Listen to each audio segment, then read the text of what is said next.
आज का विषय है आर्य किसे कहते हैं।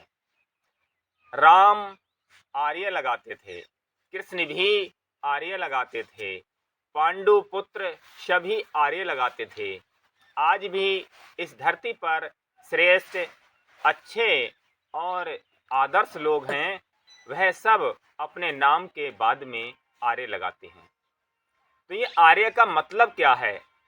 आर्य का मतलब है जो सत्य के रास्ते पे चलने वाला है, जो धर्म पे चलता है, जो नीति पर चलने वाला है, जिसके गुण बढ़िया हैं, जिनके विचार श्रेष्ठ हैं, अर्थात वह मनुष्य आर्य कहा जा सकता है। जो अच्छे गुणों वाला, अच्छे विचारों वाला, अच्छे चरित्र वाला और अच्छी नीति पर चलने वाला इंसान ही आर्य कहा जाता है। आर्य का मतलब ही होता है श्रेष्ठ, उत्तम। तो वही मनुष्य श्रेष्ठ और उत्तम हो सकता है जिसके विचार श्रेष्ठ हों, जिसका आचरण उत्तम हो और जिसके कर्म श्रेष्ठ और उत्तम हों। ऐसी बात नहीं है कि आर्य कोई समाज है, कोई समूह और संगठन है। आर्य कोई भी हो सकता है जिसका आचरण श्रेष्ठ और उत्तम है, जिसका विचार, जिसका रहन सहन, जिसका चरित्र, जिसका आचरण, वह मनुष्य आर्य है। दूसरा, आर्य कोई ढोंगी, पाखंडी, आडंबरी इंसान को आर्य नहीं कहा जा सकता। अर्थात वह मनुष्य आर्य है जो अस्तित्व का पुजारी है। अस्तित्व किसका है? इस संसार में सभी जानते हैं, एक ईश्वर सत्य है, एक आत्मा सत्य है। तो जो मनुष्य उस ईश्वर का उपासक है, इस आत्मा का पुजारी है, वही मनुष्य आर्य है। और वह ईश्वर में विश्वास करता है और ईश्वर की उपासना, ध्यान, भजन और चिंतन करता है, वह मनुष्य आर्य है। अब जैसे राम हुए, कृष्ण हुए, बुद्ध हुए, पांडु पुत्र हुए, अन्य बहुत से लोग सभी अपने नाम के बाद में आर्य लगाते थे। क्यों लगाते थे? आप उनका इतिहास उठा करके देख लीजिए कि राम कैसे थे।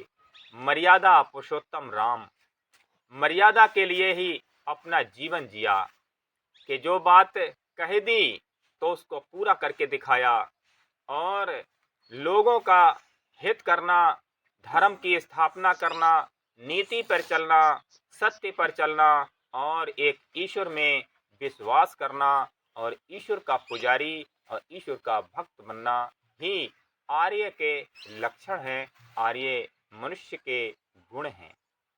ये गुण जिसमें हैं वह मनुष्य आर्य है।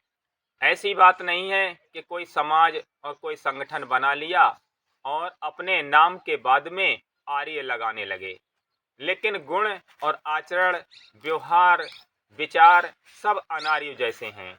उनकी करनी और उनके कर्म भी सब अनार्य जैसे हों। ऐसा मनुष्य आर्य नहीं हो सकता है।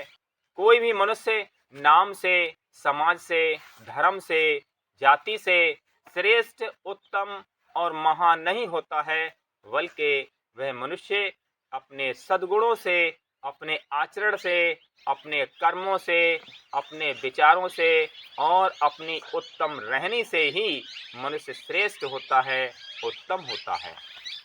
इसलिए आर्य कोई भी हो सकता है, किसी भी जाति में हो सकता है, किसी धर्म, मजहब, संप्रदाय और समाज का हो सकता है।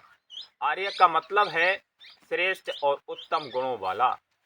जिसके श्रेष्ठ और उत्तम कर्म हैं, विचार हैं, आचरण है, रहनी है, वह मनुष्य आर्य है।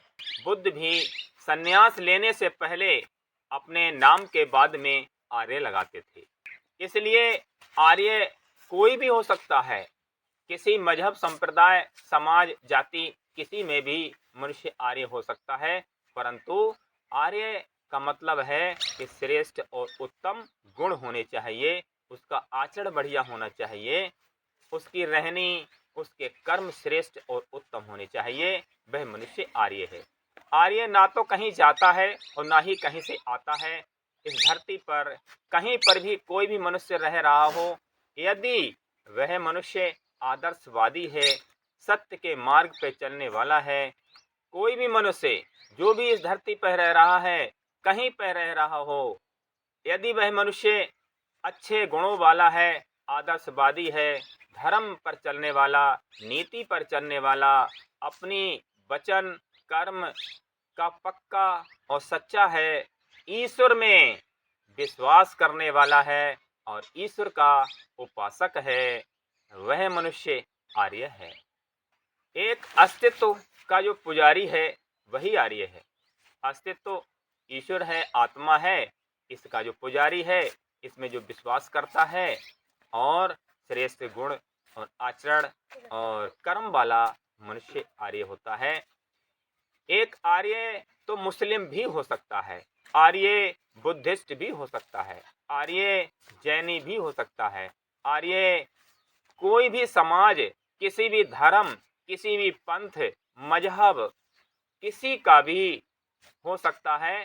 परंतु यदि आर्य वालों गुण हैं, यदि आर्य अर्थात श्रेष्ठ गुण आचरण अगर है, उसका कर्म श्रेष्ठ और उत्तम है, तो वह मनुष्य आर्य है। इस धरती पर अगर प्राचीन काल में देखें तो केवल दो ही जातियां थीं, एक आर्य, दूसरी अनार्य। दूसरी भाषा में देवता या राक्षस या असुर कहा जाता था। देवता उसी कहा जाता है जिसके हृदय में दैवी संपत्ति कार्य करती है, अर्थात वह मनुष्य जो दैवीय गुणों से सुसज्जित है, परिपूर्ण है और जो दूसरों का हित करने वाला, सत्य के रास्ते पर चलने वाला, नीति और धर्म के रास्ते पर चलने वाला, अपने मन कर्म और वचन का पक्का और सच्चा मनुष्य ही देवता होता है और उसी को आर्य भी कह सकते हैं। दूसरा होता है अनार्य या असुर या राक्षस। तो वह मनुष्य दूसरों को दुख देना, सताना, मार काट करना, हिंसा करना और भक्षाभक्ष भोजन करना, अधर्म, अनीति, असत्य पर चलना, ऐसा मनुष्य राक्षस या असुर कहा जाता है। दूसरी भाषा में ऐसे मनुष्य को ही अनार्य कहा जाता है। इस धरती पर सार्वभौमिक दृष्टि से अगर देखा जाए तो केवल दो ही समाज हैं, एक आर्य समाज और दूसरा है अनार्य समाज। दूसरी भाषा में हम कह सकते हैं देवताओं का समाज और दूसरा असुर और राक्षसों का समाज।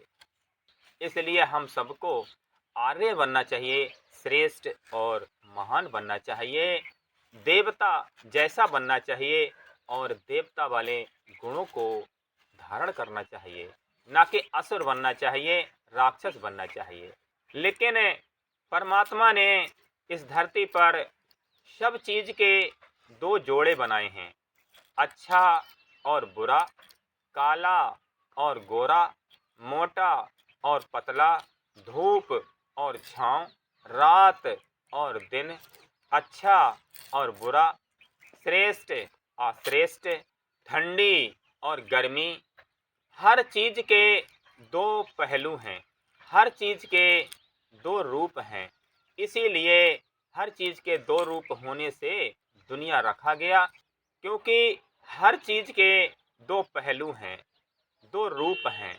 इसीलिए दो से बनी ये दुनिया कही जाती है।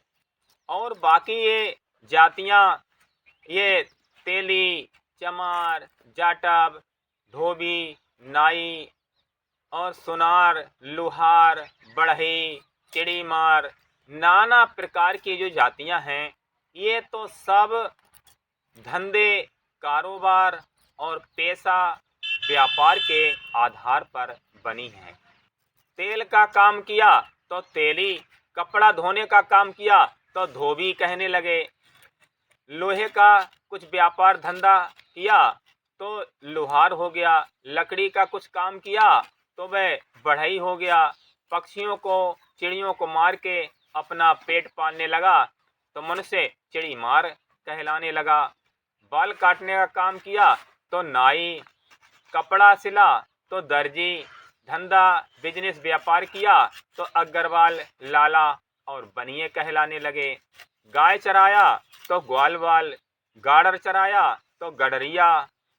इस तरह से जितनी भी जातियां जिनको कहा जाता है वे सब इन धंधे, बिजनेस और व्यापार और कारोबार के आधार पर ये नाम रखे गए हैं, ना कि ये कोई जातियां हैं।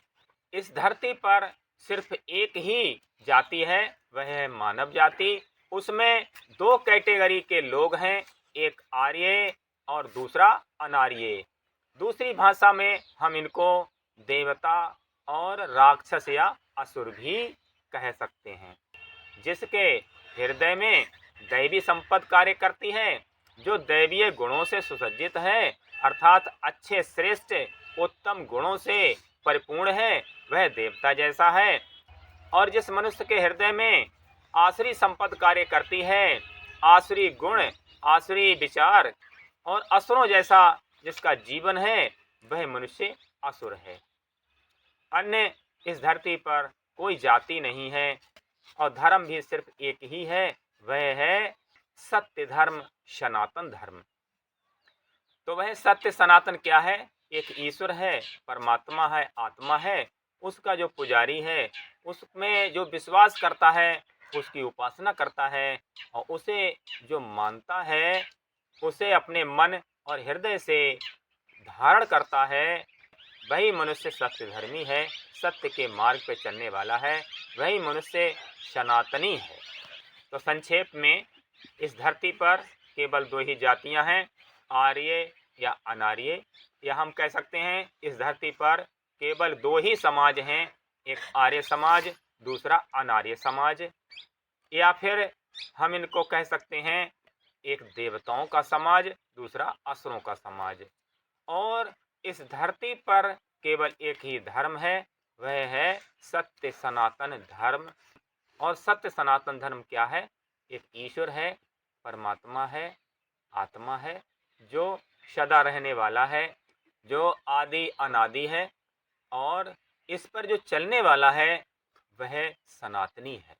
और ईश्वर को मानने वाला है, उसमें विश्वास करने वाला है और ईश्वर को धारण करने वाला है, वह सच्चा सनातनी मनुष्य है।